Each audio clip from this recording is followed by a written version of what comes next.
সবাই মরে যাবো, আমরা সবাই, কেউ থাকবো না। এই পৃথিবী থাকার জায়গা নয়। কিয়ামতের সময় আল্লাহ তাআলা মালাকুল মাউতকে বলবেন, সবার রূহ কবজ করে ফেল, সবার, কেউ থাকবে না, সবার রূহ কবজ হয়ে যাবে।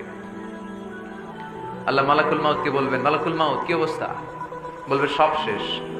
মাইয়াব্বা, কে বাকি? মালাকুল মাউত বলবে জিনেরা বাকি, যাদেরকে দেখা যায় না। আল্লাহ বলবেন জিনদেরকেও শেষ করে ফেলো, রূহ কবজ করো। মালাকুল মাউত আজরাইল জিনদের রূহ কবজ করবে। আল্লাহ এবার জিজ্ঞেস করবে, ইয়া মালাকাল মাউত আখবিরনি মাইয়াব্বা, এবার বলো আর কে বাকি? মালাকুল মাউত বলবে, আল্লাহ মানুষগুলো সব শেষ, জিনগুলাও শেষ, এবার বাকি ইবলিস শয়তান। কে বাকি? ইবলিসও শেষ করো, ইবলিসও শেষ। আল্লাহ আবার জিজ্ঞেস করবেন, ইয়া মালাকাল মাউতি মাইয়াব্বা, আর কে বেঁচে আছে বলো? মালাকুল মাউত বলবে, আল্লাহ আপনার কথা অনুযায়ী পৃথিবীর সব মানুষের রূহ কবজ করলাম, সব জিনদের রূহ কবজ করলাম, ইবলিসের রূহ কবজ করলাম, এখন আছে শুধু ফেরেশতারা। আছে কারা? যাও ফেরেশতাদের রূহ কবজ করো, ফেরেশতাদের রূহ কবজ হয়ে যাবে। এবার আল্লাহ জিজ্ঞেস করবেন, ইয়া মালাকাল মাউত আখবিরনি মাইয়াব্বা। মালাকুল মাউত বলবে, আল্লাহ আপনার কথা মতো ধরে ধরে সব শেষ, ফেরেশতাও শেষ, 4 জন ছাড়া। কয়জন ছাড়া? জোরে বলেন, কয়জন ছাড়া? ইসরাফিল, জিব্রাইল, মিকাইল, আজরাইল। আল্লাহ এই 4 জন আমরা বাকি। আল্লাহ বলবে, যাও ইযহাব ইনতালিক ইলা জিবরিল ওয়াকবাদ রূহা, জিব্রাইলের রূহ কবজ করো। ইযহাব ইলা ইসরাফিল ওয়াকবাদ রূহা, ইসরাফিলের রূহ কবজ করো। ইযহাব ইলা মিকাইল ওয়াকবাদ রূহা, রূহ কবজ করো। ওই 3 ফেরেশতাও শেষ।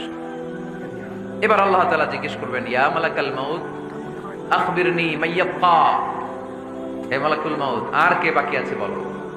মালাকুল মাউত বলবে, আল্লাহ আপনার কথা মতো মানুষগুলো শেষ, জিনগুলো শেষ, ইবলিস শেষ, আমার বাকি 3 ভাই ইসরাফিল, মিকাইল, জিব্রাইলও শেষ, শুধু আমি, শুধু আমি।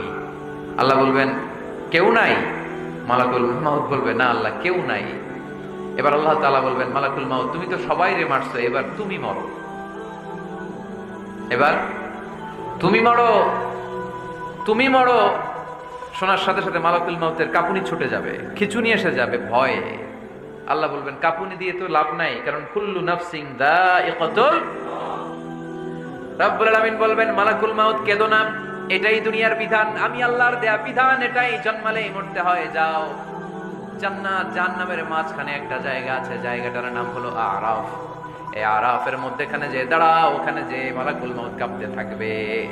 মালাকুল মাউত বলবে, আল্লাহ সৃষ্টির শুরুতে যদি জানতাম, সৃষ্টির শুরুতে যদি জানতাম সবাইকে মৃত্যুদান করার পরে, রূহ কবজ করার পরে আমাকেও মরতে হবে, তাহলে এই কঠিন দায়িত্বের ব্যাপারে আপনার কাছে ক্ষমা চাইতাম।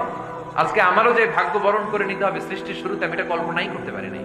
আল্লাহ বলবেন, নো টক, মুত, ইয়া মালাকাল মাউত, মর, মরে যা, মর, মরে যাও। বলার সাথে সাথে মালাকুল মাউত এক বিকট চিৎকার হাঁকিয়ে মরে যাবে। মালাকুল মাউতের চিৎকারটা সেদিন এত ভয়ঙ্কর হবে, বিষ্ণু ঈসা ইসলাম বলেন, ওই চিৎকারের আওয়াজ যদি পৃথিবীর মানুষেরা কান দিয়ে শুনতে পেত, তাহলে কিয়ামত সংঘটিত হওয়ার জন্য আলাদা করে ইসরাফিলের সিঙ্গার প্রয়োজন হতো না। ওই চিৎকারের আওয়াজে প্রতিটা মানুষ কানের পর্দা ফেটে ওই জায়গায় লাশ হয়ে পড়ে যেত। এবার ডানে বায়ে সামনে পেছনে উপরে নিচে কেউ নাই, একজন ছাড়া। জোরে বলতে হবে, তিনি কে?